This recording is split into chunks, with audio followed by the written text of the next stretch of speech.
Selamat malam Mbak Eka.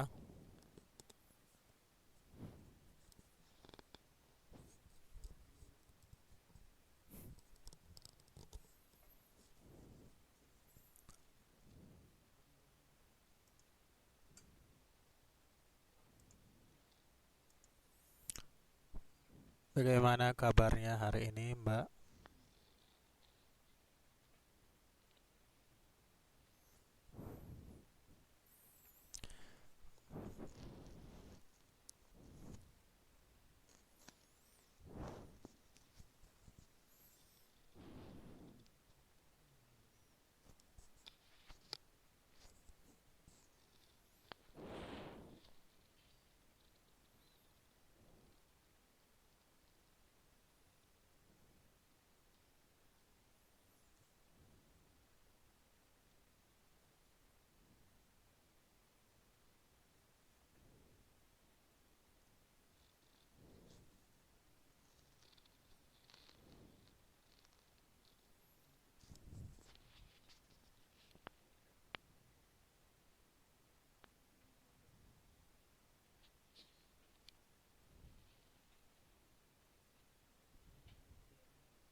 Selamat malam Mbak Nesa.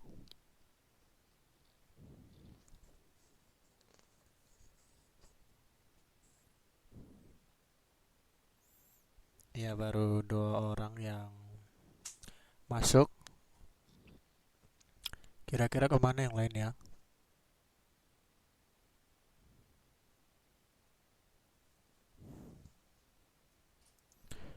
Apakah mendengar suara saya?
Halo mbak-mbak sekalian, mas bisa dengar suara saya dengan jelas?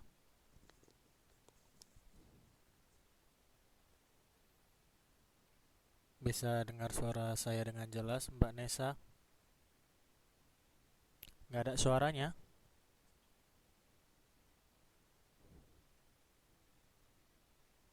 Coba dicek lagi mbak.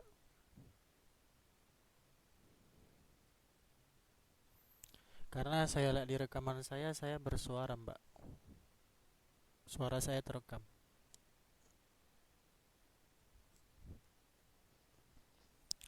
Halo?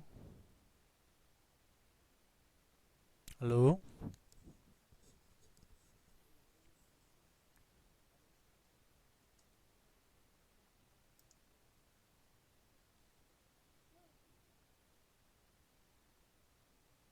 Halo mbak?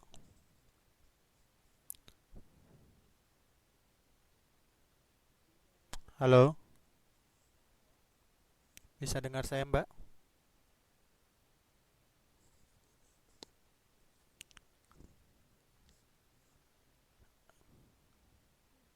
Halo mbak Nesa? Bisa dengar suara saya?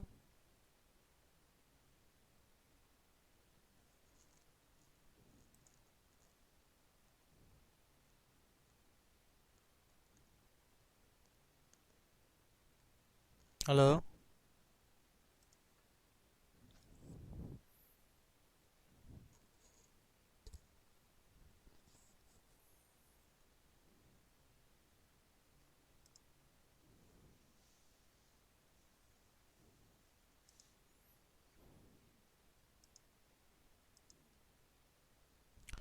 Baik, artinya Mbak Eka sama Mbak Nesa sudah bisa dengar suara saya ya.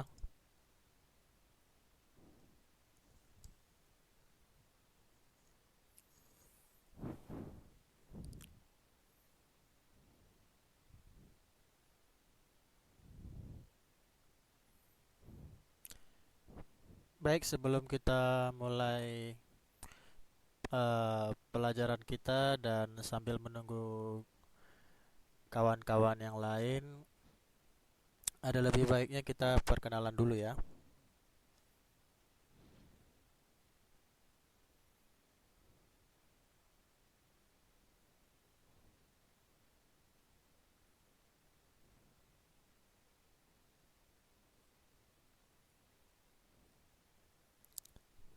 Halo?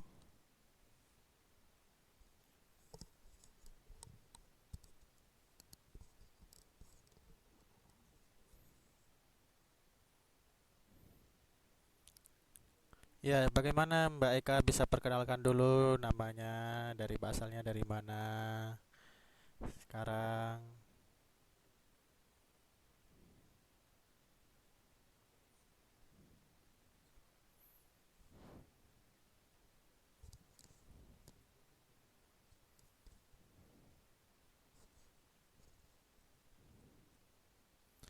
Ini semua mbak-mbaknya menggunakan apa ya?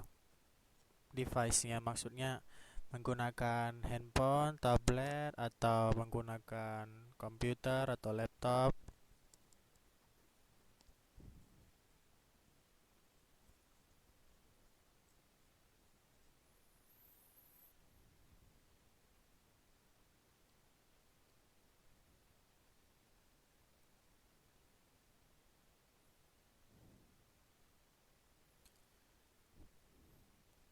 Selamat datang Mbak Susanti.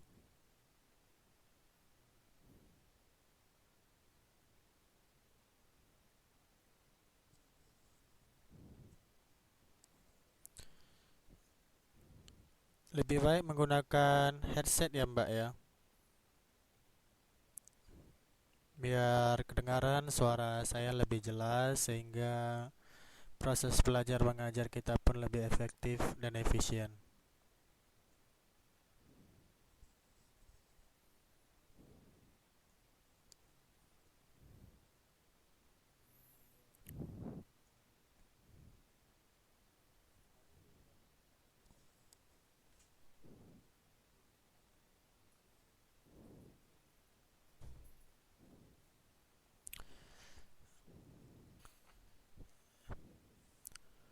Untuk lebih memastikan saya, tolong berikan respon ke- halo sekali lagi kepada saya, sehingga saya yakin bahwa suara saya kedengaran sampai di perangkat handphone atau laptop Mbak sekalian.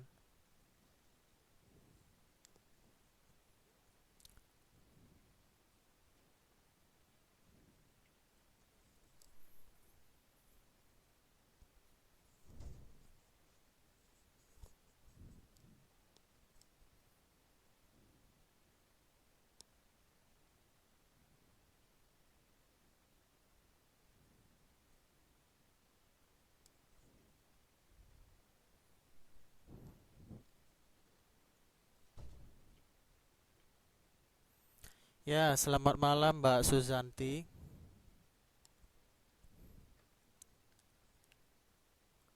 Ya, Mbak Nesa tadi off, sekarang online lagi.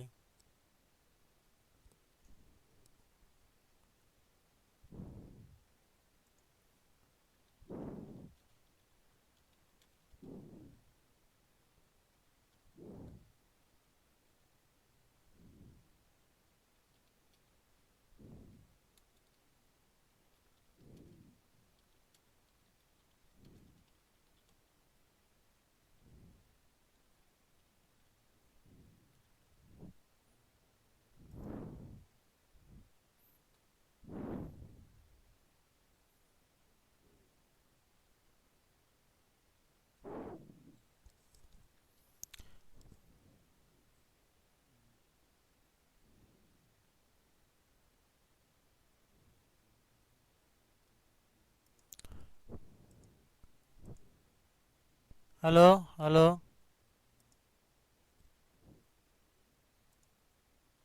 halo, halo. Ya, halo.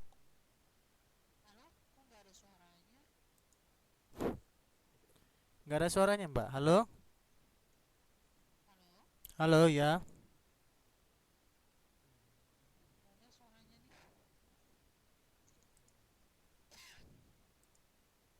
Bagaimana mungkin nggak ada suaranya? Sementara aku terekam suara saya.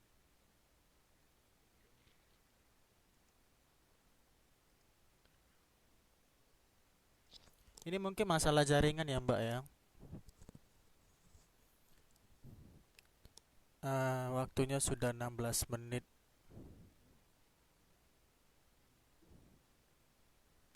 Ya, tes, tes, tes.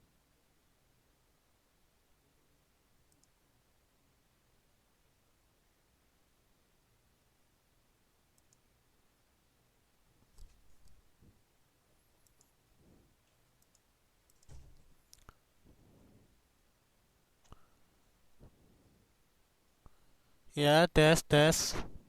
Halo, tes. Satu, dua, tiga. Halo, tes, tes, tes, tes.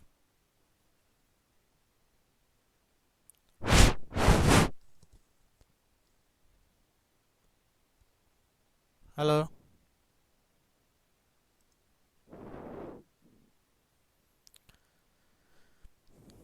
apa suara saya sudah bisa kedengaran Mbak?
Mbak Eka bagaimana?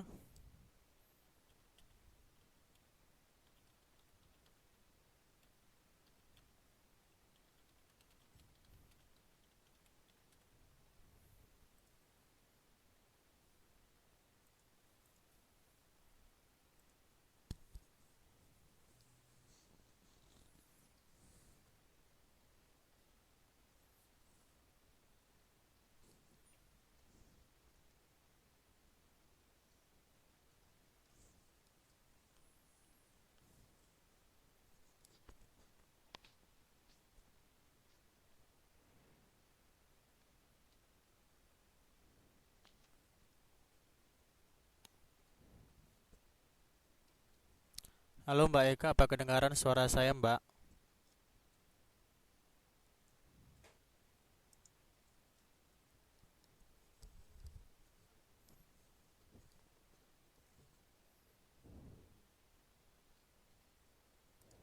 Halo Mbak, apa kedengaran suara saya?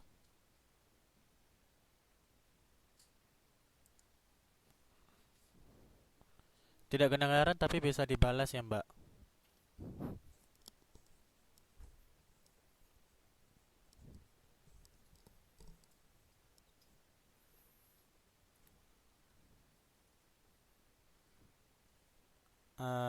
Bisa dispesifikkan tidak kedengaran maksudnya tidak vokal atau sama sekali tidak kedengaran atau terlalu kecil atau bagaimana?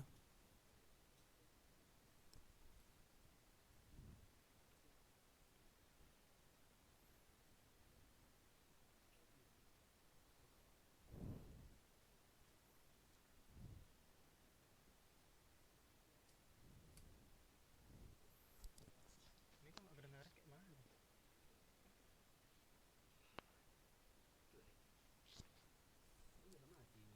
Apanya? Oh. Halo, apa sudah kedengaran Mbak? Oke,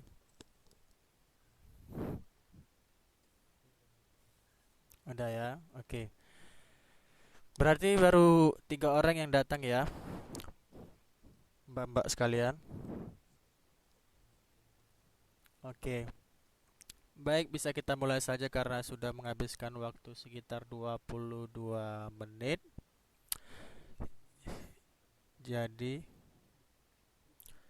baik, saya memperkenalkan diri dulu. Nama saya Ganda Christian Panggabean, tapi panggilannya bisa dipanggil Mas Ganda.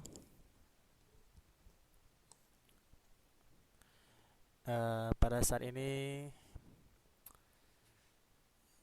saya sedang mengajar pendidikan kewarganegaraan.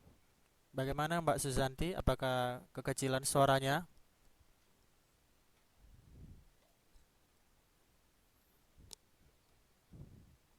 Saya rasa sudah ya. Mungkin nanti saya bisa bawa toa untuk lebih besar ya. Bagaimana? Apakah masih lebih kecil suaranya?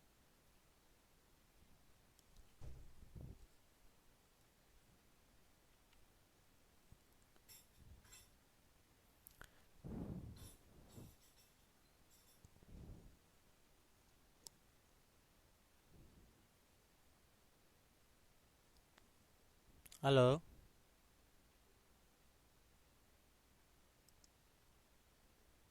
sudah kedengaran ya? Oke.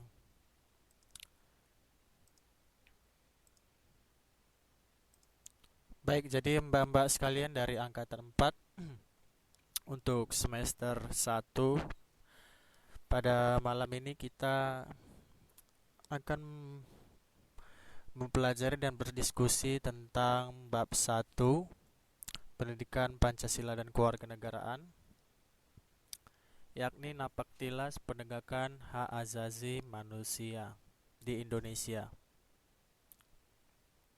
Jadi sebelumnya saya mau nanya pendapat dari mbak-mbak sekalian yang pada saat ini hadir, baik kepada Mbak Susanti, Mbak Nesa atau Mbak Eka, kira-kira sebenarnya apa yang dimaksud dengan hak azazi manusia? apakah itu hak? Itu dulu pertanyaannya. Dimulai dari Mbak Susanti. Kira-kira apakah itu hak? Dan apakah itu asasi dan manusia? Lalu apa? Bisa didefinisikan apakah itu hak asasi manusia?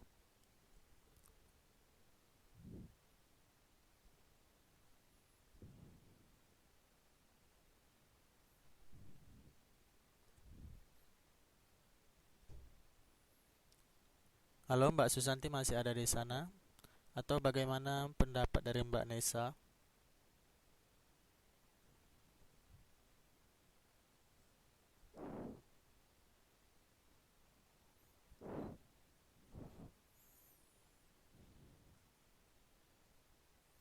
Atau Mbak Eka?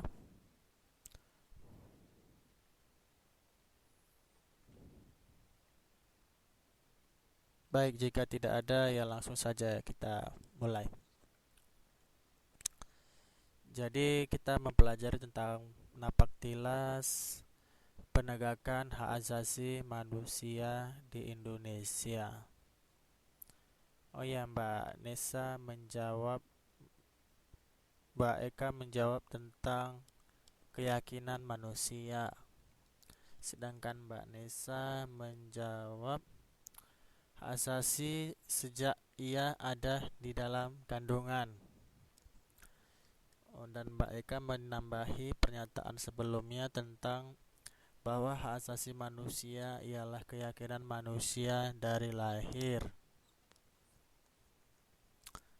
Baik, yang dia punyai, tambah Mbak Nesa.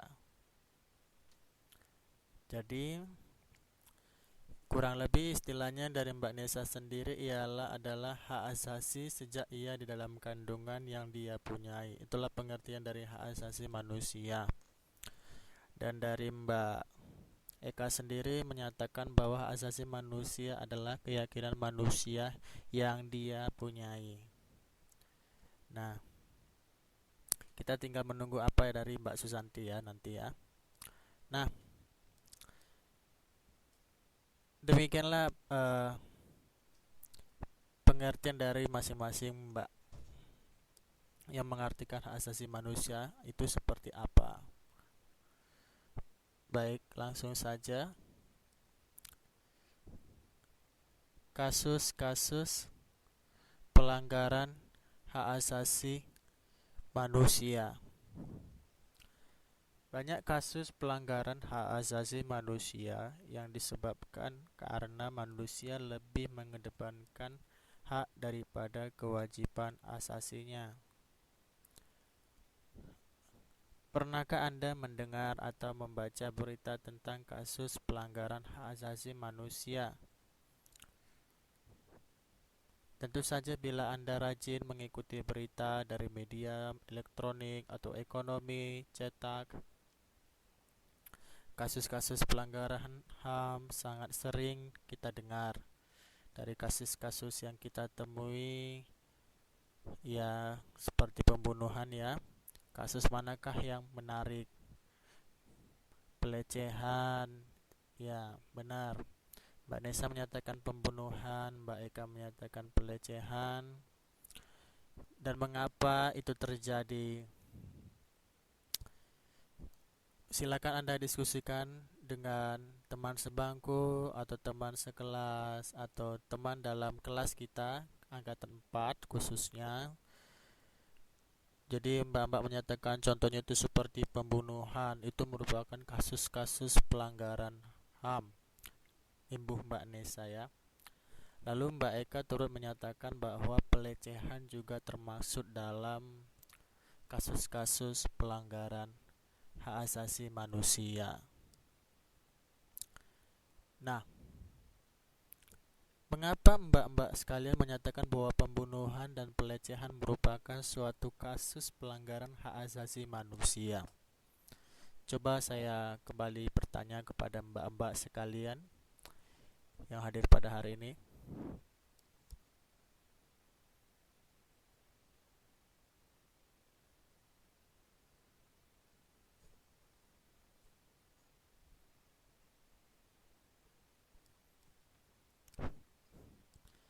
Jawaban dari Mbak Nesa itu menyatakan bahwa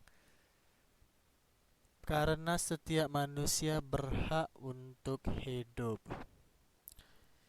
Jadi itu merupakan haknya manusia untuk hidup menurut Mbak Nesa. Makanya tidak boleh dilakukan pelanggaran HAM seperti pembunuhan. Bagaimana dengan kawan-kawan yang lain? Apakah ada alasan-alasan lain selain dari hak manusia untuk hidup?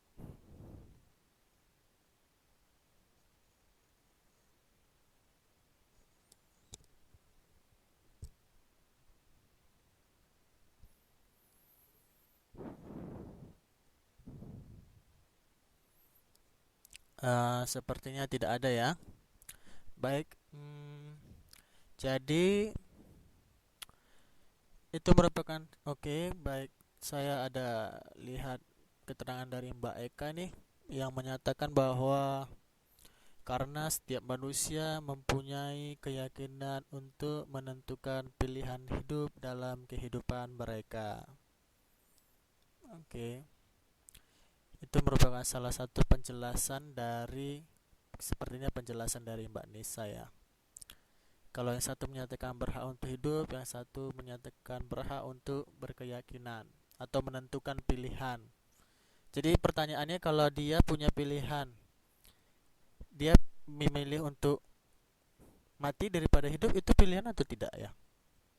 Karena dikatakan dia berhak untuk memilih atau memiliki keyakinan untuk memiliki pilihan hidup dalam kehidupan mereka. Apakah termasuk kematian jika saya membunuh diri saya sendiri, itu termasuk hak saya karena saya yang mempunyai kehidupan?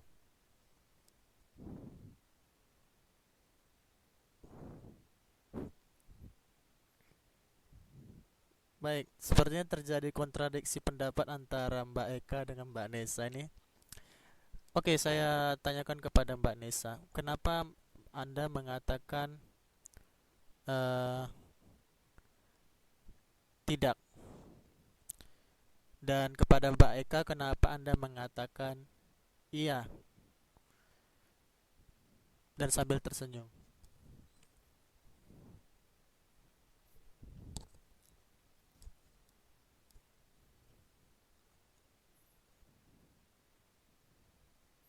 Ya, selamat datang Mbak Bugi ya. Silakan untuk gabung berdiskusi.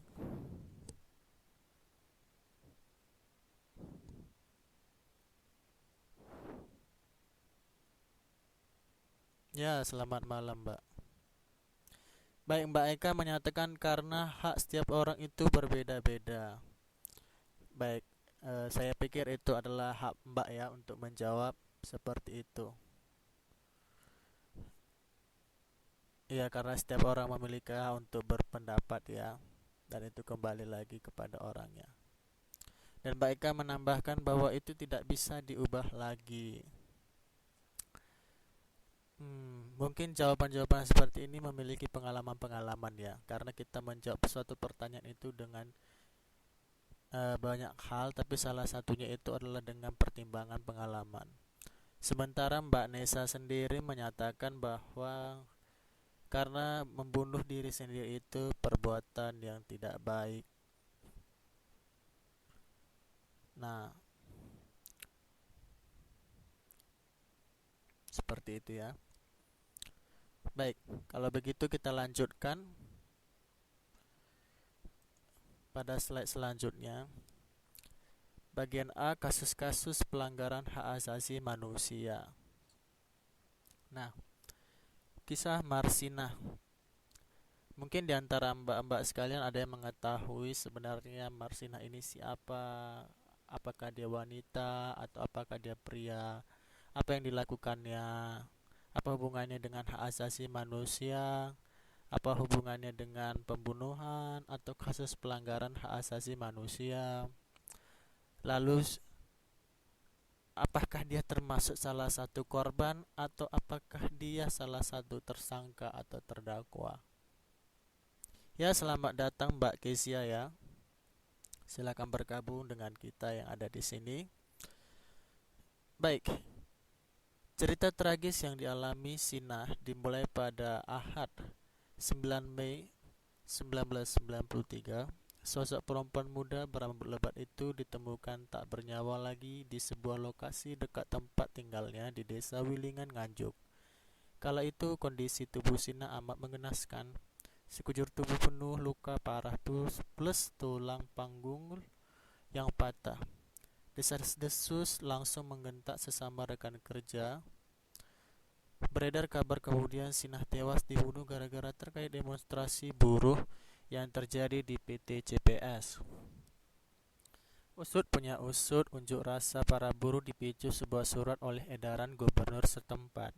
Isinya semua perusahaan di wilayah itu dihimbau menaikkan upah minimum regional atau yang disebut dengan UMR.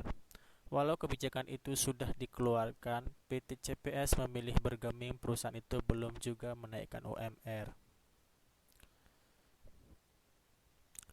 Kondisi ini memicu geram para buruh. Ya, baik, terima kasih Mbak Susanti. Mari kita lanjutkan ya pelajaran kita.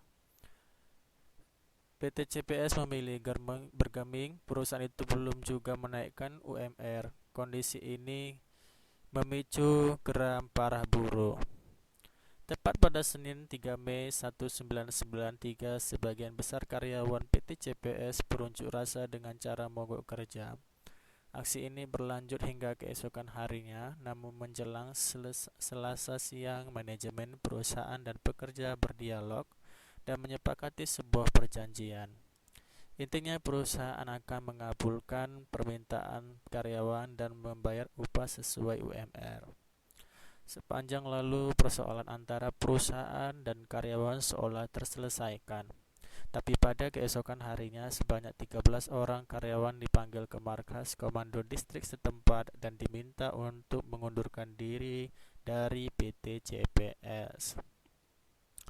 Marsina penuh amarah. Menurut dia, dengan kesepakatan antara karyawan dan perusahaan yang disaksikan kantor, Departemen Tenaga Kerja Sidoarjo dan Dewan Pimpinan Cabang Serikat Pekerja Seluruh Indonesia PT CPS berjanji tak akan mencari-cari kesalahan karyawan pasca tuntutan kenaikan UMR. Bagi Sina itu artinya sama dengan tak bakal memperlakukan pemutusan hubungan kerja terhadap karyawan. Pada Rabu itu juga sekitar pukul 9 WIB, Sinah mengunjungi teman-teman yang terkena PHK.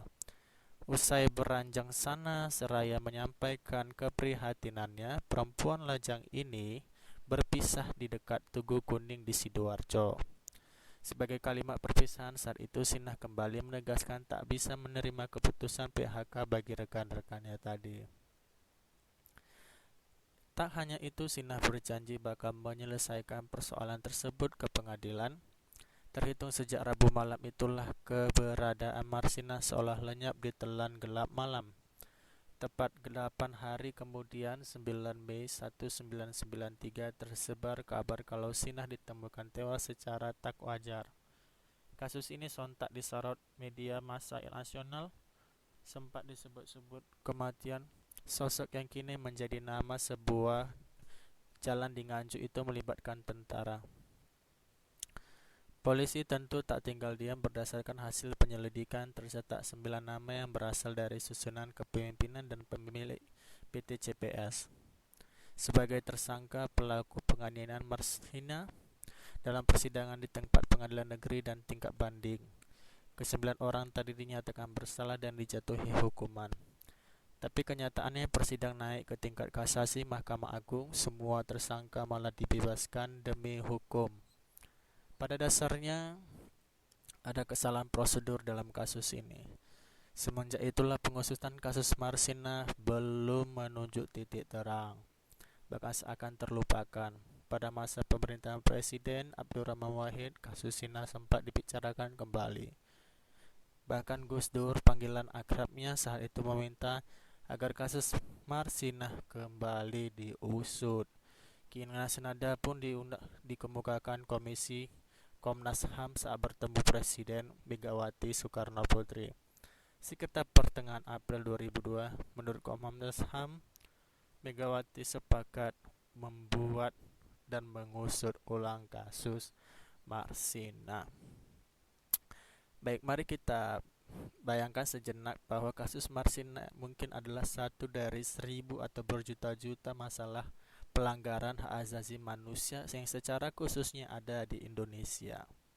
Ini merupakan salah satu tolak ukur ketika ada seorang individu atau ada seorang wanita yang ingin memperjuangkan hak, bukan hanya hak tentang dirinya tetapi hak tentang para buruh dengan kawan-kawan yang ada di perusahaan CPS atau PT CPS. Namun apa yang terjadi? Memang benar katanya kalau misalnya tidak ada orang kaya jika tidak ada orang miskin, tidak ada kebaikan kalau tidak ada kejahatan. Istilahnya itu ada timbal baliknya. Tapi bukan berarti dalam hal ini kita mengizinkan bahwa tidak ada kehidupan jika tidak ada kematian seperti pembunuhan. Itu merupakan suatu persepsi atau pandangan yang keliru dan salah secara khususnya. Nah, apakah Mbak sendiri pernah merasakan seperti didiskriminasi atau pernah merasa sepertinya ini hak saya dilanggar, seperti itu? Coba saya kembali bertanya kepada mbak-mbak yang ada di sini. Mbak Nesa menyatakan tidak adil. Maksudnya seperti apa ya, Mbak? Bisa dispesifikasikan atau bisa lebih dirincikan penjelasan dari tidak adil? Apakah Mbak pernah merasakan ketidakadilan dalam artian ketidakadilan seharusnya itu merupakan hak Mbak gitu dalam sosial masyarakat, dalam lingkungan sosial, mungkin dalam dunia pekerjaan atau dalam dunia yang pasti tidak dunia gaib ya.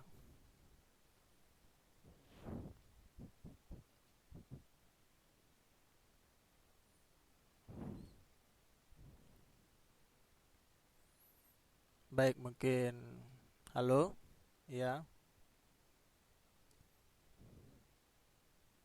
Oh, sinyalnya lelet. Oke, baiklah, kita lanjutkan saja Mbak ya. Oh, minta diulang.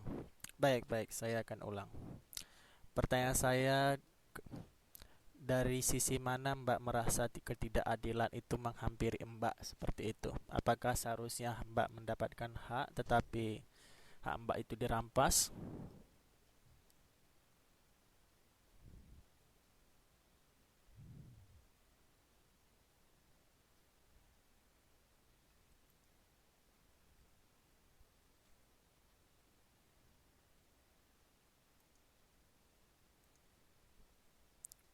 Baik, sembari menunggu jawaban dari Mbak, saya lanjutkan. Nah, ternyata bukan hanya kasus Marsina saja yang menjadi konsentrasi dari bagaimana sebenarnya napak tilas atau perjalanan dari penegakan HAM yang ada di Indonesia. Ya, Mbak Nesa menyatakan bahwa iya karena setiap keadilan hak setiap manusia. Ya, benar sekali Mbak. Keadilan adalah hak setiap manusia. Baik, selain kasus Marsina ternyata ada lagi kasus-kasus yang lain yang berhubungan dengan pelanggaran hak asasi manusia di Indonesia. Baik, yang pertama itu seperti kerusuhan Tanjung Priok yang terjadi pada tanggal 12 September 1984. Kasus ini menelan banyak korban sebanyak 24 orang dan 36 orang luka berat dan 19 orang luka ringan. Lalu pelanggaran HAM yang kedua itu terjadi di Aceh atau konflik operasi militer, daerah operasi militer atau DOM, yang menelan banyak korban seperti berupa penyiksaan, penganiayaan, pemerkosaan yang berulang-ulang dengan pola yang sama.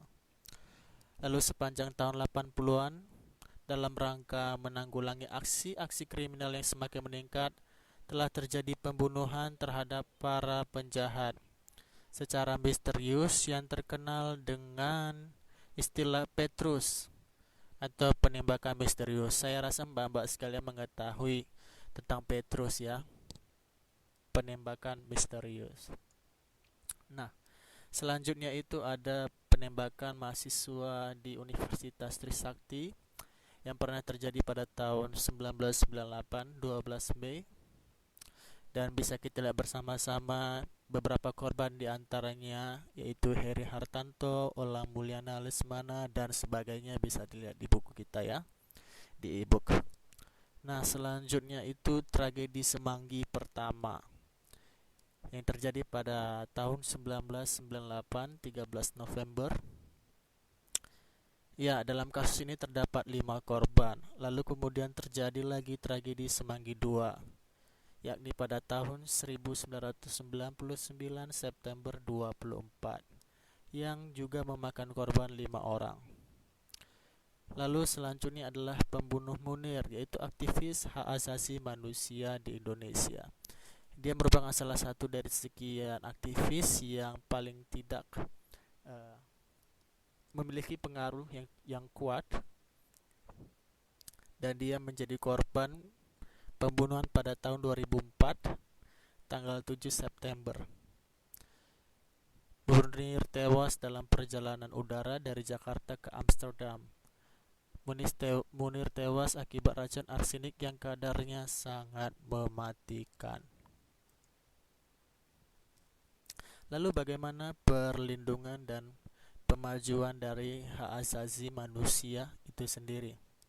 HAM atau dalam istilah bahasa Inggrisnya yang disebut dengan human right. Baik, di sini kita akan memisahkan satu persatu inti dari pembahasan hak asasi manusia itu sendiri atau mendeskripsikan. Yang pertama itu adalah manusia. Tentu sebagai manusia merupakan makhluk yang diciptakan oleh Tuhan Yang Maha Esa dengan segala kesempurnaannya. Salah satu kesempurnaan yang diberikan Tuhan Yang Maha Esa kepada manusia adalah akal dan pikiran, yang membedakannya dengan makhluk-makhluk lainnya. Sejak diciptakan dan dilahirkan, manusia telah dianugerahi hak-hak yang melekat pada dirinya dan harus dihormati oleh manusia lainnya. Hak tersebut juga disebut dengan hak asasi manusia. Lalu hak asasi manusia itu merupakan hak dasar atau hak pokok yang melekat pada diri manusia sejak manusia diciptakan sebagai anugerah Tuhan Yang Maha Esa. Hak yang dimiliki setiap orang tentunya tidak dapat dilaksanakan sebebas-bebasnya karena ia berhadapan langsung dan menghormati hak yang dimiliki orang lain. Hak asasi manusia terdiri atas 2 hak yang paling fundamental. Yang pertama itu hak persamaan dan hak kebebasan. Jadi mari kita ingat Mbak ya, pada dasarnya atau ya secara dasar hak itu dibagi menjadi dua golongan secara fundamental, yaitu hak persamaan dan hak kebebasan. Tanpa adanya kedua hak ini ternyata akan sangat sulit untuk menegakkan hak asasi lainnya. Nah, contoh hak asasi lainnya itu seperti apa? Ya, seperti memberikan arahan atau pandangan.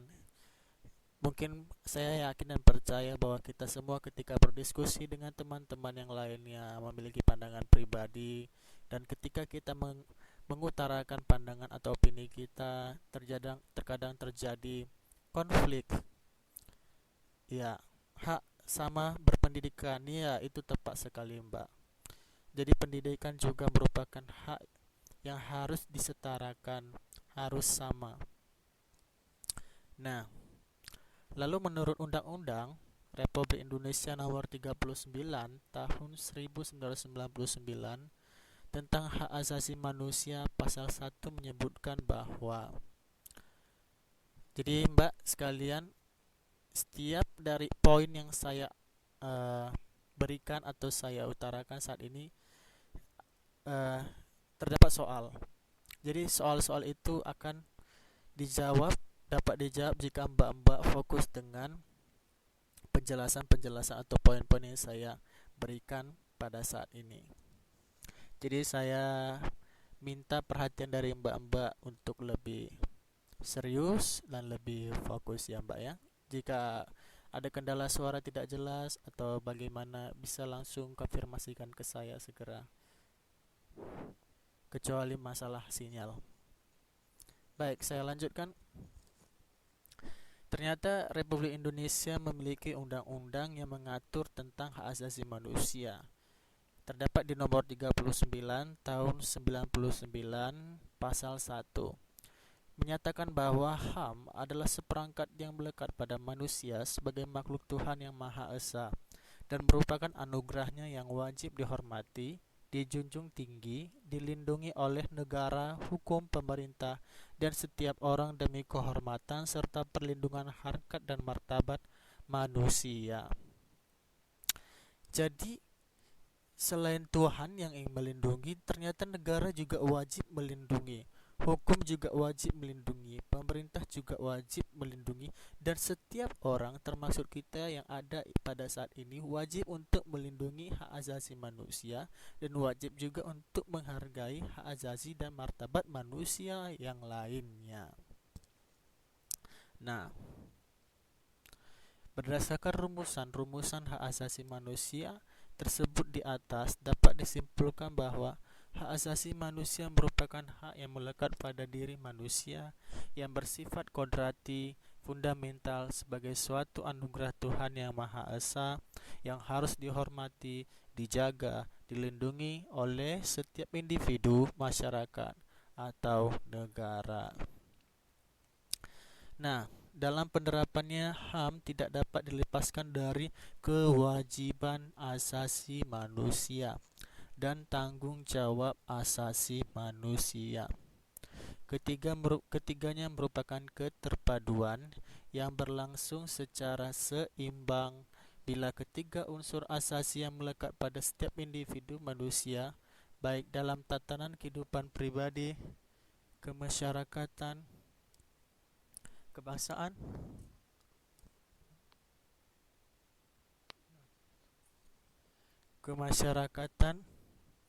kebangsaan, kenegaraan, dan pergaulan global tidak berjalan seimbang, maka dapat dipastikan akan menimbulkan kekacauan, kesewenang-wenangan dalam tatanan kehidupan manusia. Beberapa ciri pokok HAM atau hakikat HAM berdasarkan beberapa rumusan HAM di atas yaitu sebagai berikut. HAM tidak perlu diberikan, diminta, dibeli, ataupun diwarisi. Kenapa? Karena HAM adalah bagian dari manusia secara otomatis. Kedua, HAM berlaku untuk semua orang tanpa melihat jenis, kelamin, ras, agama, etnis, politik, atau asal-usul sosial dan bangsa. Ketiga, HAM tidak boleh dilanggar. Tidak seorang pun mempunyai hak untuk membatasi atau melanggar hak orang lain. Orang tetap mempunyai hak asasi manusia walaupun sebuah negara membuat hukum yang tidak melindungi dan atau melanggar HAM. Oleh karena itu, apabila HAM dilanggar oleh seseorang atau lembaga negara atau sejenisnya, maka akan dikenai hukuman.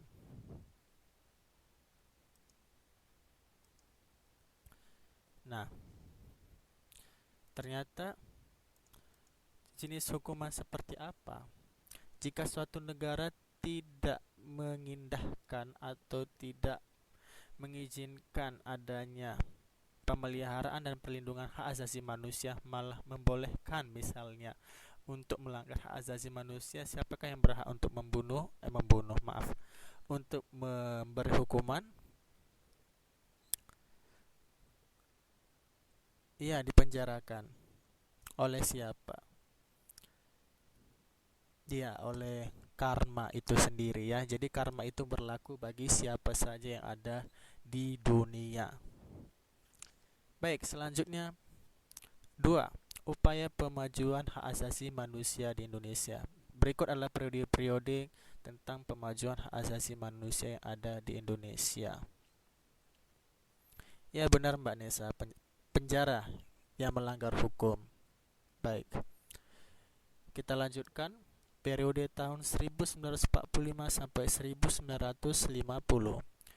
Pemikiran HAM pada periode awal kemerdekaan masih menekankan pada hak untuk merdeka, hak kebebasan untuk berserikat melalui organisasi politik yang didirikan, serta hak kebebasan untuk menyampaikan pendapat, terutama di parlemen. Pemikiran HAM telah mendapat legitimasi secara formal karena telah memperoleh pengaturan dan masuk ke dalam Hukum Dasar Negara Konstitusi, yaitu Undang-Undang Dasar Negara Republik Indonesia 1945. Ini sesuai yang seperti dimaklumatkan pemerintah pada tanggal 1 November 1945 yang tertulis dalam buku 30 tahun Indonesia Merdeka, dengan pernyataan, sedikit hari lagi kita akan mengadakan pemilihan umum sebagai bukti bahwa cita-cita dan dasar kerakyatan itu benar-benar dasar dan pedoman penghidupan masyarakat dan negara kita.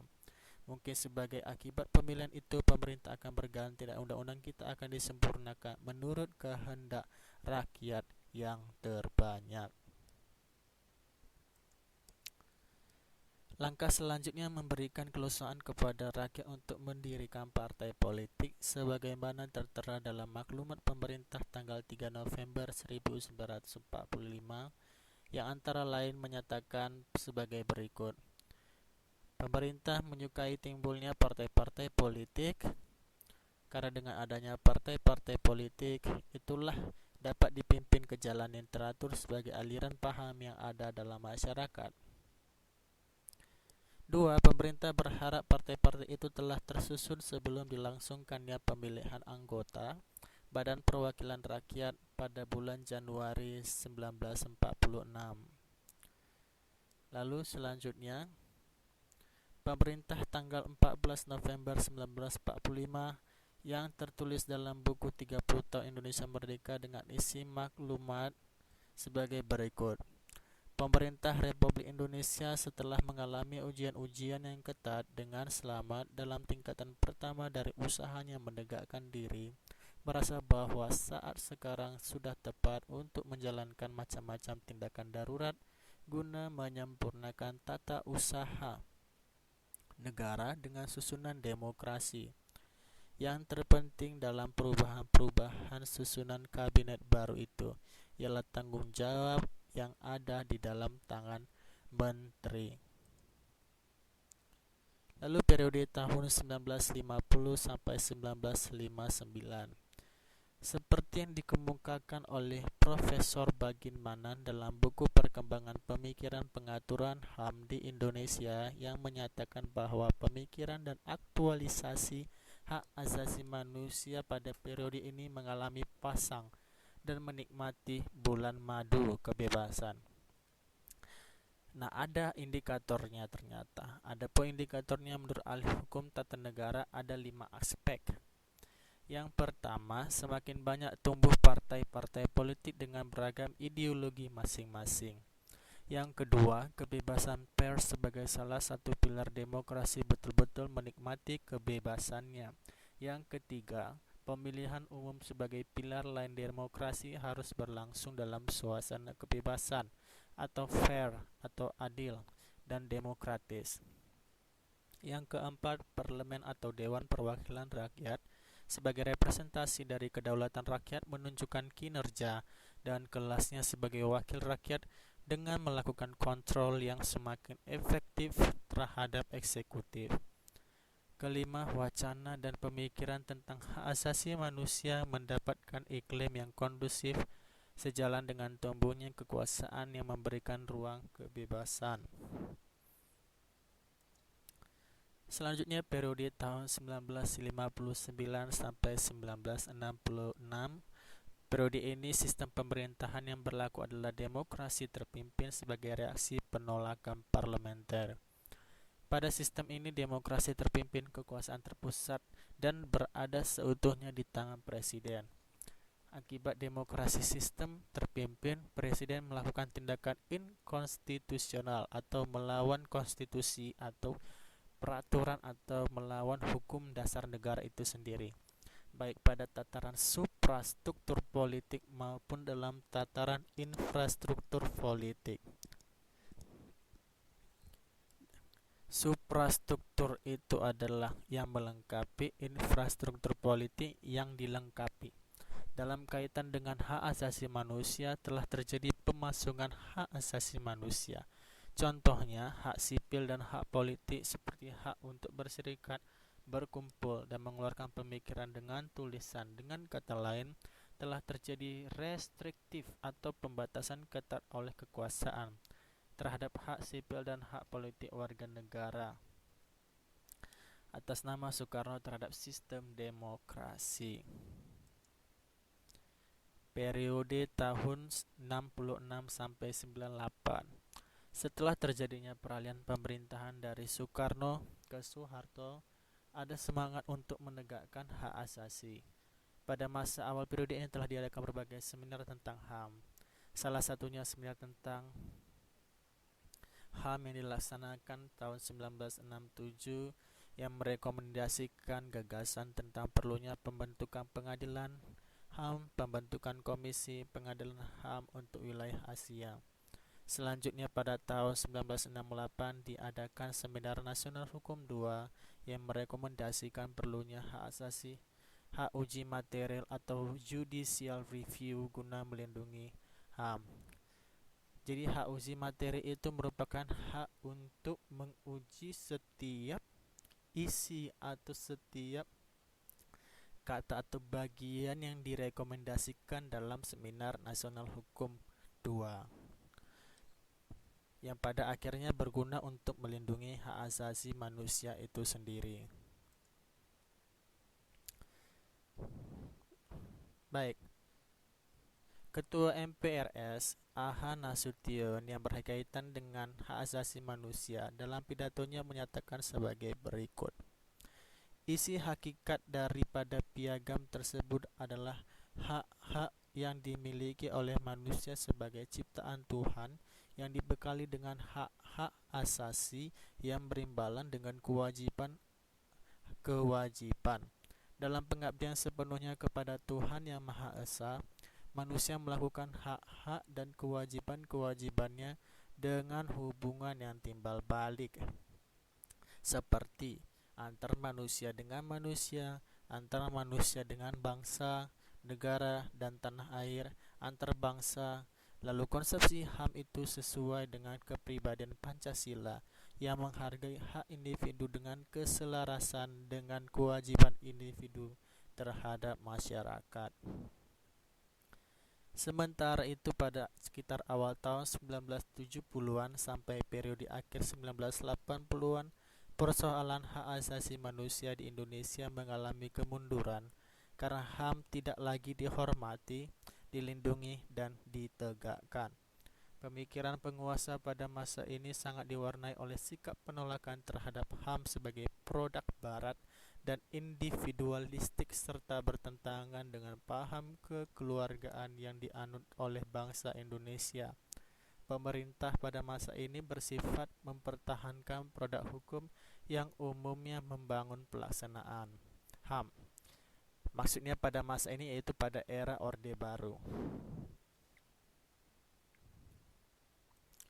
Selanjutnya, sikap pemerintah tercermin dalam ungkapan bahwa HAM adalah produk pemikiran Barat yang tidak sesuai dengan nilai-nilai luhur bangsa yang tercermin dalam Pancasila. Selain itu, bangsa Indonesia sudah terlebih dahulu mengenal HAM sebagaimana yang tertuang dalam rumusan Undang-Undang Dasar 1945 yang lahir lebih dulu dibandingkan Deklarasi Universal HAM. Selain itu, sikap pemerintah ini didasarkan pada anggapan bahwa isu HAM seringkali digunakan oleh negara-negara Barat untuk memojokkan negara yang sedang berkembang seperti halnya Indonesia. Lalu apa yang terjadi pada periode 98 sampai dengan sekarang? sampai dengan masa kita sekarang ini hingga pada saat ini bisa berbicara bersama-sama, berdiskusi bersama-sama. Berikut, pergantian pemerintah pada tahun 98 diberikan dampak yang sangat besar pada pemajuan dan perlindungan HAM di Indonesia. Pada saat ini dilakukan pengkajian terhadap beberapa kebijakan pemerintah pada masa Orde Baru yang berlawanan dengan pemajuan dan perlindungan HAM. Selanjutnya dilakukan penyusunan peraturan perundang-undangan yang berkaitan dengan pemberlakuan HAM dalam kehidupan ketatanegaraan dan kemasyarakatan di Indonesia. Demikian pula pengkajian dan ratifikasi terhadap instrumen HAM internasional semakin ditingkatkan. Hasil dari pengkajian tersebut menunjukkan banyaknya norma dan ketentuan hukum nasional khususnya yang berhubungan dengan HAM diadopsi dari hukum dan instrumen internasional dalam bidang HAM. Strategi penegakan HAM pada periode ini dilakukan melalui 2 tahap, yaitu pertama status penentuan atau perspektif status dan tahap penataan aturan secara konsisten atau rule consistent behavior. Mbak paham apa maksudnya status penentuan dan status konsisten?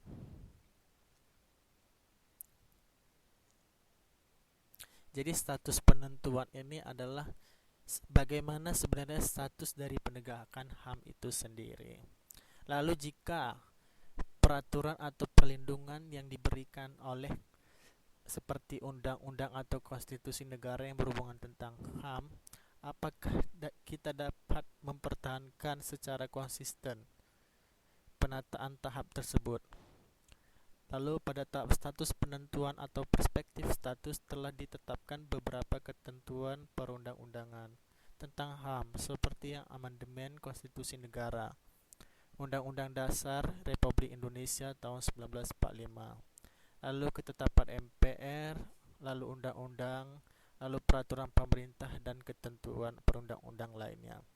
Sedikit untuk mengingat kembali, manakah yang lebih tinggi di antara Undang-Undang Dasar 1945 atau ketentuan atau ketetapan MPR?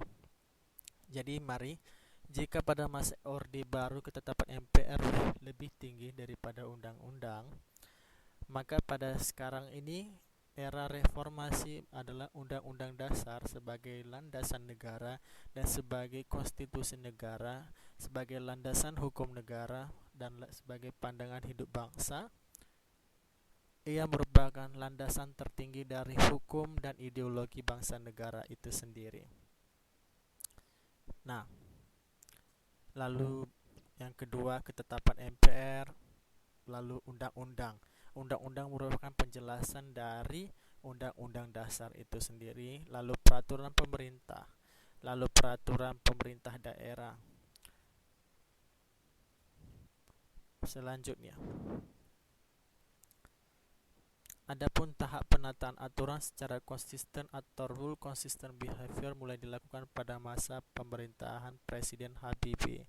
Tahap ini ditandai dengan penghormatan dan pemajuan HAM dengan dikeluarkannya TAP MPR nomor berapa itu ayo?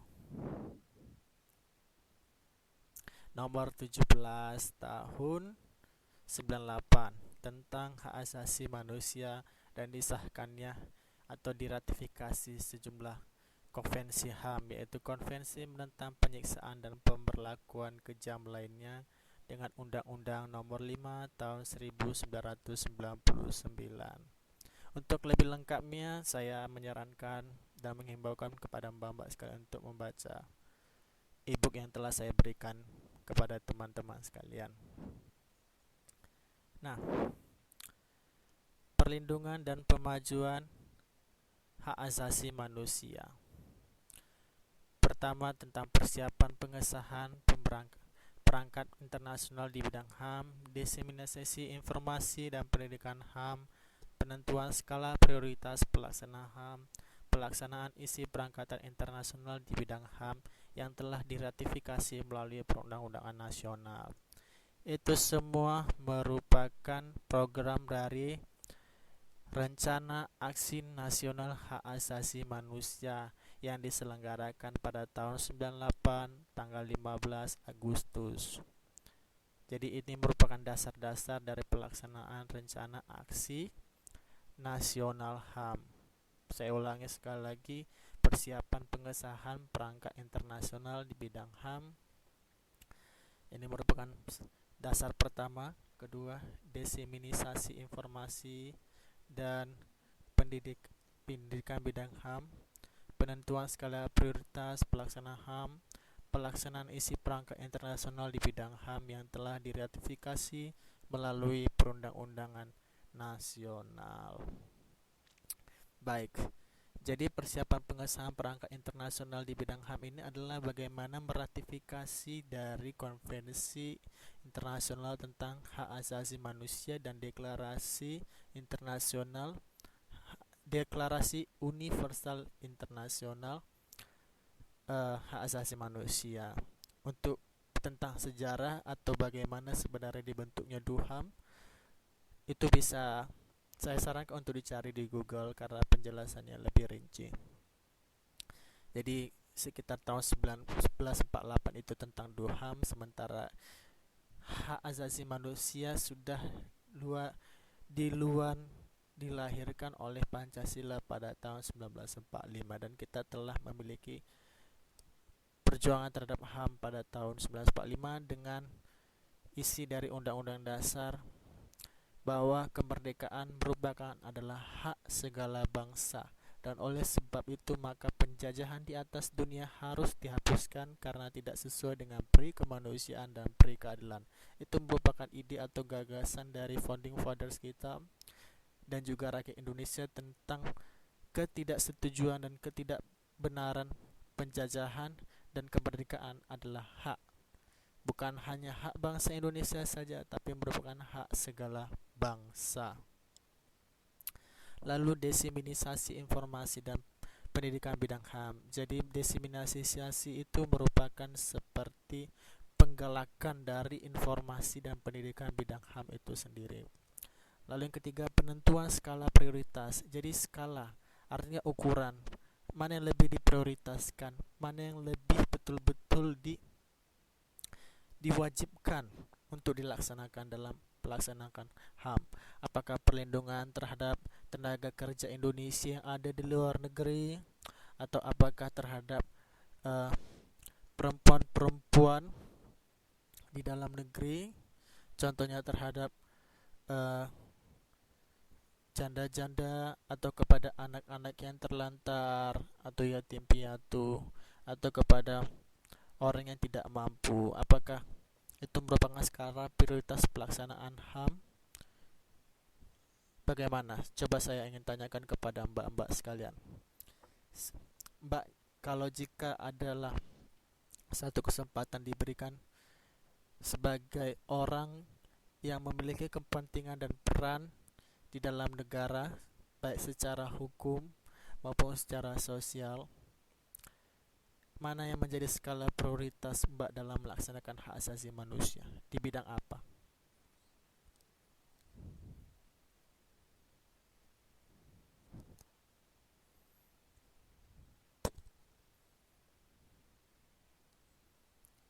Halo, apakah ada orang yang mendengar saya?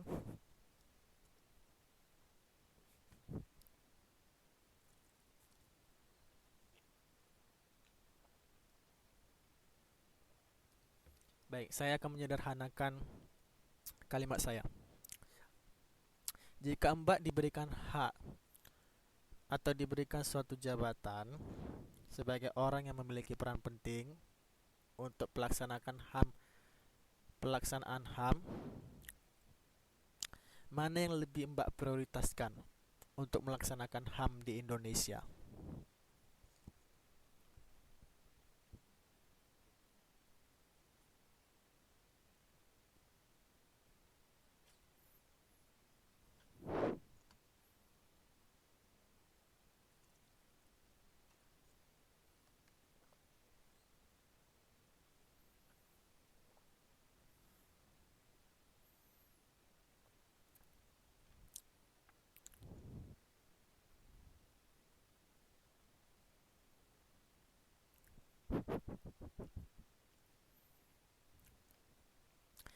Baik, Mbak Nesa memberikan jawaban yang menarik, rakyat miskin dan perlindungan.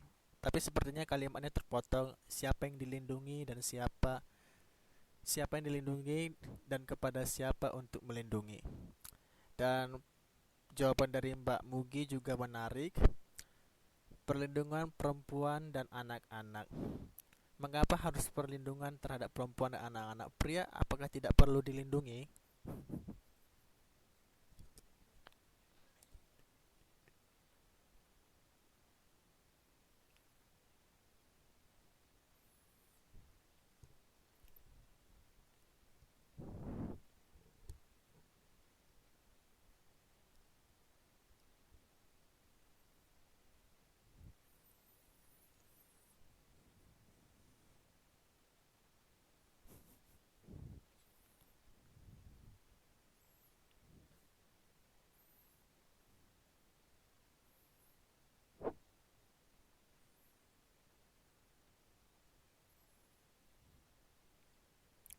Jadi yang dimaksud Mbak Nesa itu adalah hmm, yang dimaksud dengan Mbak Nesa itu adalah perlindungan tentang melindungi hak-hak rakyat miskin dan perlindungan terhadap rakyat miskin dan melindungi hak-hak mereka atau rakyat miskin. Lalu Mbak Mugi menyatakan perlindungan perempuan dan anak-anak karena perempuan dan anak-anak lebih lemah, pria lebih mandiri.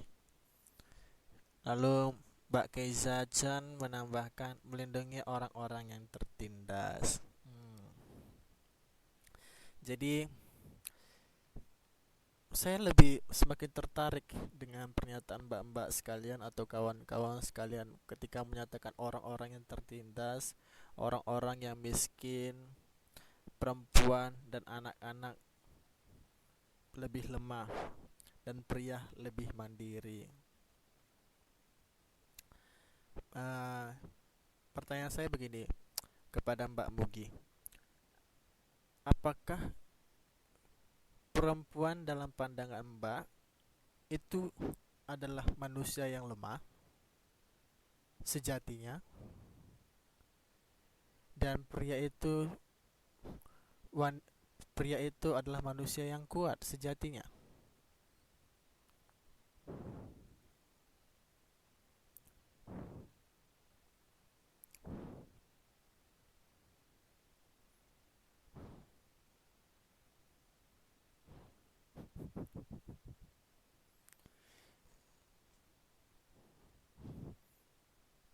Mbak Mugi menjawab tidak, tetapi Mbak Mugi juga menjawab iya di awal. Itu bagaimana ya Mbak? Saya tidak bermaksud untuk menyudutkan Mbak dalam hal ini karena saya merasa tertarik dengan jawaban Mbak. Sepertinya Mbak mempunyai jawaban yang unik. Dan Mbak Nesa Bae menyatakan wanita juga berhak berkarir. Jadi dalam hal ini wanita tidak lemah, begitu ya Mbak?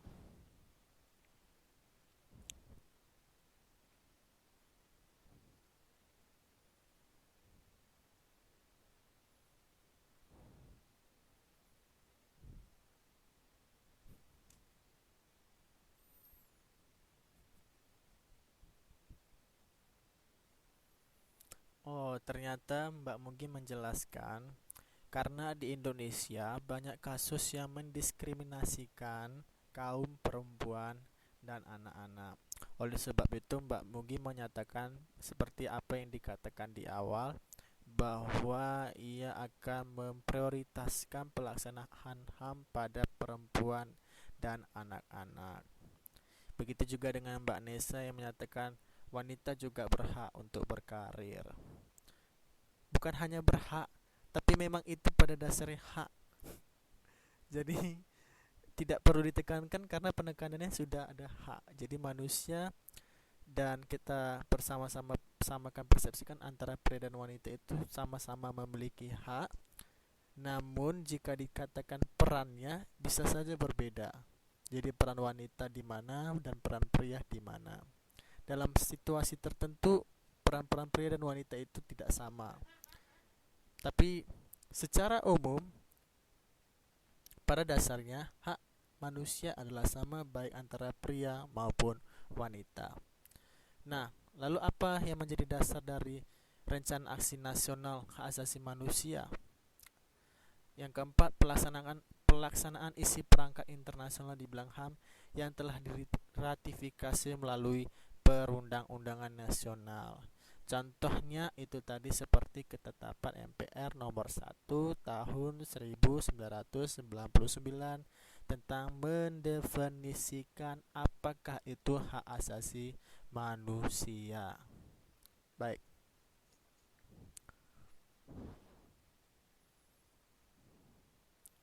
Sampai di sini ada yang ingin ditanyakan dari kawan-kawan atau mbak-mbak sekalian, atau ada perlu yang ingin paling tidak diseringkan atau pernah mengalami satu peristiwa di mana terjadi pelanggaran HAM atau merasa didiskriminasi.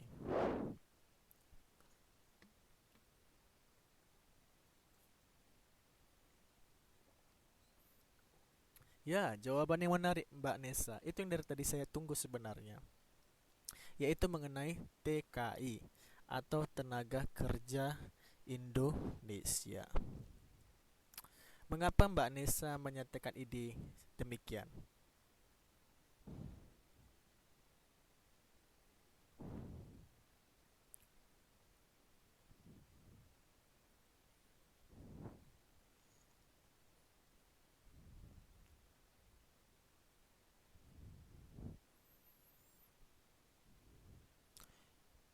Iya, karena TKI berhak mendapatkan perlindungan negara.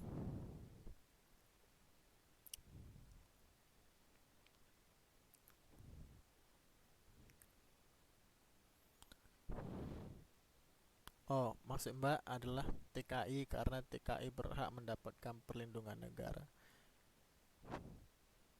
TKI berhak memang untuk mendapatkan perlindungan negara, dan negara sewajib-wajibnya memberikan perlindungan kepada tenaga kerja Indonesia yang ada di negara atau negeri lain.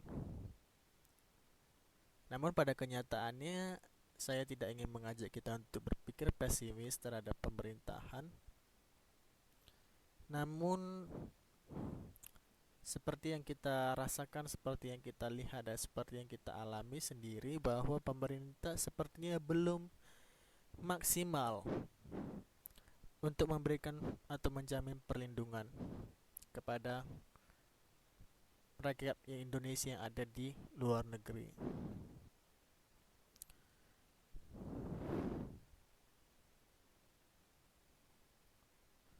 Saya melihat Mbak Nesa sangat semangat untuk memberikan atau mengutarakan opini, baik pengalaman secara pribadi maupun pengalaman secara kelompok. Jadi Mbak Nesa menyatakan TKI berhak mendapatkan perlindungan negara, tapi masih banyaknya kasus.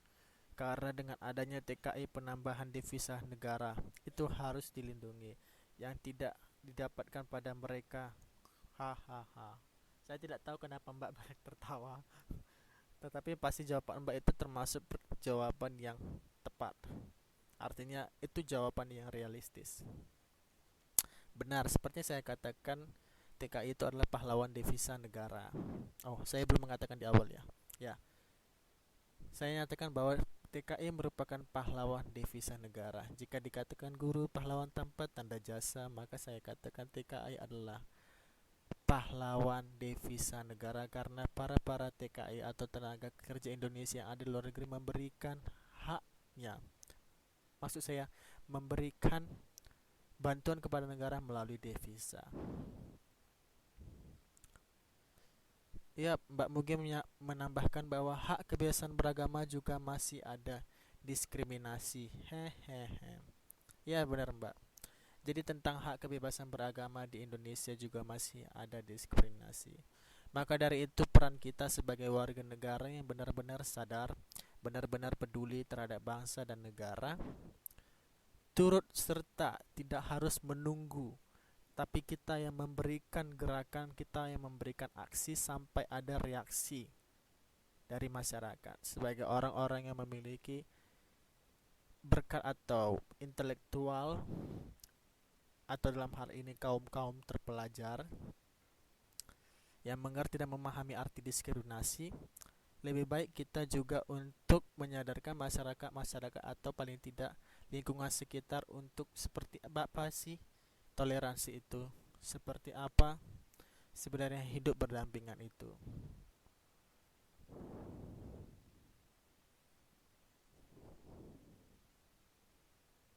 Ya, Mbak Mugi memberikan pernyataan yang unik juga, dan Mbak Eka menyatakan setuju mungkin terhadap semua pernyataan yang dikatakan oleh kawan-kawan atau mbak-mbak lainnya.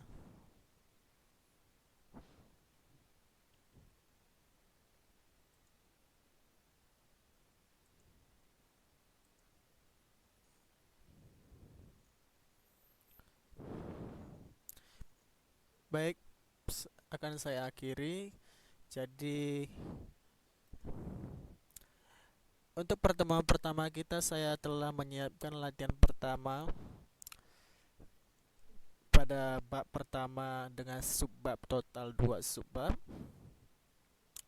Yang pertama itu eh, tolong Mbak tuliskan kasus-kasus pelanggaran HAM yang pernah terjadi di Indonesia. Seperti yang saya katakan atau saya utarakan di awal pelajaran kita, tadi ada beberapa kasus-kasus. Jadi tolong Mbak tuliskan kembali kasus-kasus tersebut dengan bahasa Mbak sendiri. Jadi dengan bahasa kawan-kawan sendiri. Tidak harus berdasarkan apa yang dikatakan buku. Jadi tidak sibuk untuk menyamakan pernyataan atau perkataan, titik, tanda koma, tanda seru, tanda tanya dari buku. Jadi itu berdasarkan bahasa Mbak sendiri, tetapi sesuai dengan apa yang kita pelajari. Lalu seperti yang saya nyatakan tadi, tuliskan menurut Undang-Undang Republik Indonesia Nomor 39 tentang Hak Asasi Manusia pada pasal 1. Lalu yang ketiga itu tuliskan beberapa ciri pokok hakikat hak asasi manusia berdasarkan beberapa rumusan HAM di atas, yaitu sebagai berikut. Tadi saya sudah jelaskan juga tadi secara lebih detail penjelasan dari PowerPoint. Lalu coba Mbak tuliskan kembali peraturan atau instrumen HAM yang pernah berlaku di Indonesia. Tadi ada berapa periode sebenarnya pergerakan dari atau perjuangan dari hak asasi manusia. Nah, dari tahun 1945 sampai pada sekarang ada berapa periode? Nah, itu dituliskan kembali dengan bahasa Mbak sendiri dengan poin-poin yang lebih penting. Jadi kalimatnya lebih disederhanakan tapi mudah dimengerti. Sampai ini ada yang ingin dipertanyakan pada soal latihan 1 kita, Mbak? Karena seperti biasanya akan saya jelaskan, untuk 1 semester kita diwajibkan memiliki 5 latihan, dan dalam 1 semester kita memiliki 2 ujian. Yang pertama itu adalah ujian tengah semester, lalu yang kedua itu adalah ujian akhir semester 1. Nah, selama proses pembelajaran, proses yang saya lakukan adalah penjelasan dan berdiskusi, lalu mengerjakan latihan. Untuk proses pengumpulannya akan saya ketikkan di grup kita, namun sekedar untuk mengingatkan bahwa proses pengumpulan tugas melalui grup tugas-tugas atau grup yang telah dibentuk tadi sebelum kegiatan belajar mengajar dimulai. Jadi ada grup KPC Angkatan 4. Tolong dikumpulkan pada grup itu dengan melampirkan nama lengkap, nama asli atau nama alias sebenarnya siapakah mbak-mbak sekalian. Dan saya meminta kepada ketua kelas untuk memberikan daftar absensi para siswa atau para students angkatan 4. Tulis buku. Itu tergantung kepada Mbak sekalian, apakah Mbak mau nulis di buku lalu diberi kamera atau di foto, atau menulis di Word, Microsoft Word.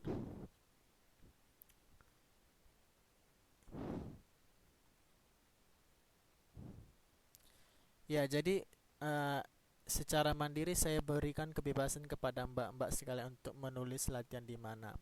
Apakah Mbak ingin menulis di dalam buku, lalu akan Mbak foto, lalu Mbak kirim ke saya, atau pada selanjutnya Mbak ingin memberikan ketikan di Microsoft Word, atau saya pikir hanya dua ya, dua jalan saja, dua solusi. Mbak ketik di Microsoft Word atau Mbak tulis di buku catatan biasa lalu Mbak foto, lalu Mbak kirimkan dokumennya ke saya melalui grup kita di KPC 4. Ada yang tidak dapat dipahami?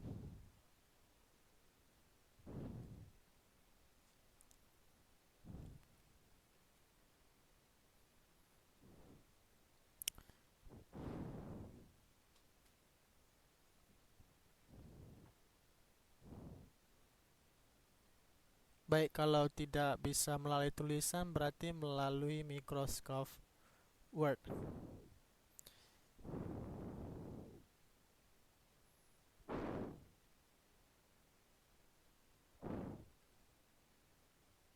Baik Mbak Nesa, terima kasih. Baik, untuk teman-teman yang lain adakah yang dipertanyakan kembali mengenai seputar tentang bab 1 Napaktilas Pendidikan Hak Asasi Manusia di Indonesia?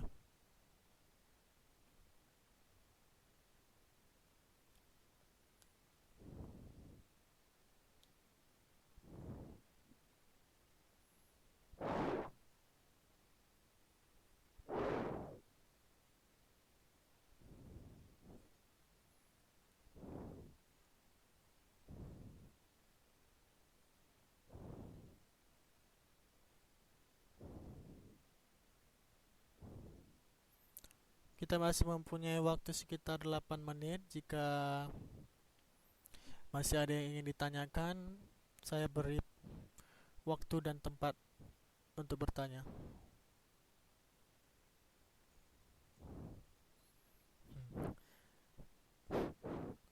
Mbak Nesa bertanya kepada kita semua peserta, para hadirin sekalian ada di sini, hak apakah yang tidak terdiskriminasi tentang beragama?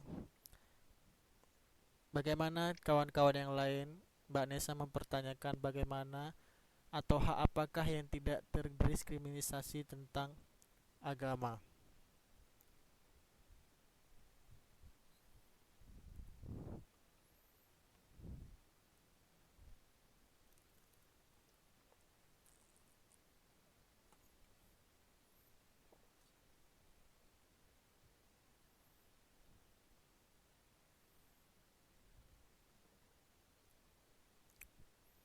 Ada kawan-kawan yang bisa menjawab? Namun coba saya tanyakan kepada Mbak Nesa kembali. Mbak Nesa mengerti apa yang Mbak Nesa pertanyakan?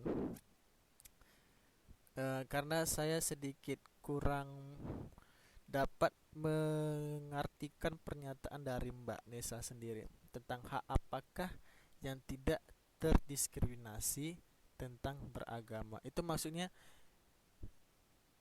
hak apa yang bagaimana kalau kita beragama kita tidak terdiskriminasi atau bagaimana? Maksudnya seperti apa? Maksudnya landasan dari pertanyaan itu sendiri apa ya, Mbak?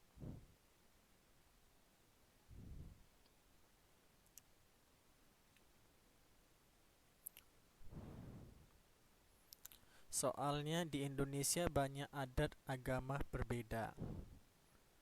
Lalu maksud pertanyaannya bagaimana?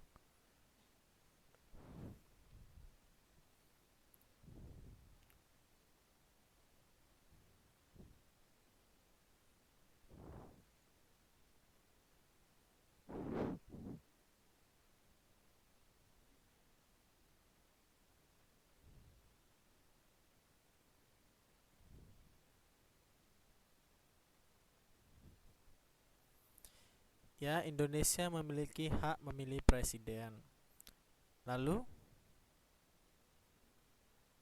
bukan agama.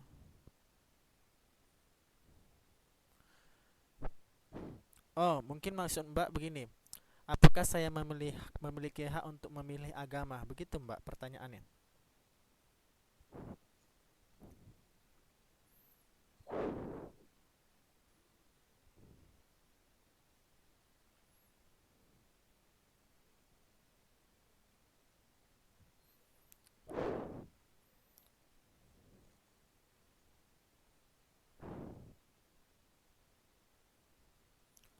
Saya ulangi pertanyaan saya. Maksud Mbak itu mempertanyakan tentang Indonesia memiliki hak untuk memilih presiden, bukan agama.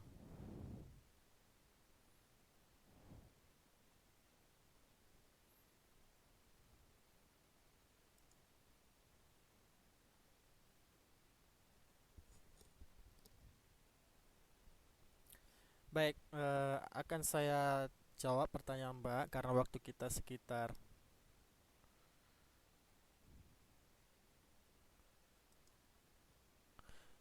3 menit kurang ya.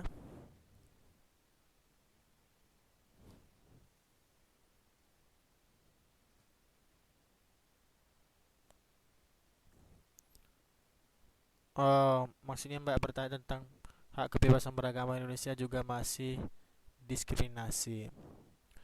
Jadi pada dasarnya intinya seperti ini. Batasan hak asasi manusia adalah kewajiban asasi manusia. Jadi selama kewajiban asasi manusia tidak lebih besar dari hak asasi manusia atau hak asasi manusia tidak lebih besar dari kewajiban manusia dapat dikatakan seimbang, maka di situ tidak akan terjadi diskriminasi. Seperti itu. Dan Indonesia sendiri dengan jelas menyatakan bahwa kemerdekaan, kemerdekaan tidak hanya pada penjajahan dari segi ekonomi, dari segi politik, dari segi sosial, bahkan dari segi keagamaan, religius, kultur, adat istiadat, manusia berhak untuk merdeka. Jadi manusia berhak untuk memilih, tetapi harus diingat bahwa haknya tidak mengganggu hak orang lain dan juga melaksanakan kewajiban asasinya sebagai manusia itu sendiri.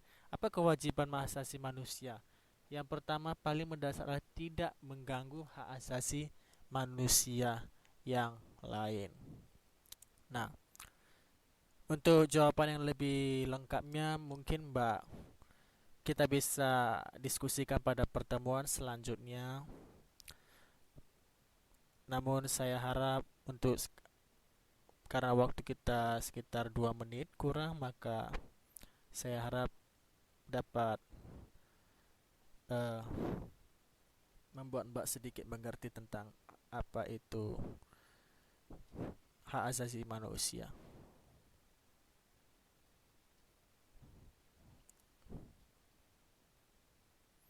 Ya, seringnya teror-meneror antar agama ya Pak. Ya Mbak, itu sebenarnya adanya persepsi dari beberapa orang yang tidak atau kurang memahami. Jadi sebagai kita orang yang betul-betul memahami, sebagai kita orang yang betul-betul Pancasilais, yang mengerti apa sebenarnya landasan negara dan ideologi negara kita, Pancasila, yang lebih mengedepankan persatuan dan kesatuan, keluhuran bangsa, dan ketuhanan yang Maha Esa. Ya, terima kasih Mbak Nesa atas pertanyaannya. Dan terima kasih sekali lagi saya ucapkan kepada seluruh peserta didik yang hadir pada hari ini, kepada Mbak Kezia, kepada Mbak Mugi, kepada Mbak Eka dan Mbak Nesa. Tadi sudah duluan Mbak apa tadi yang keluar? Izin. Jadi lebih kurang dari perkataan saya mohon maaf. Saya akhiri. Selamat malam, selamat menikmati waktu beristirahat. Sekian.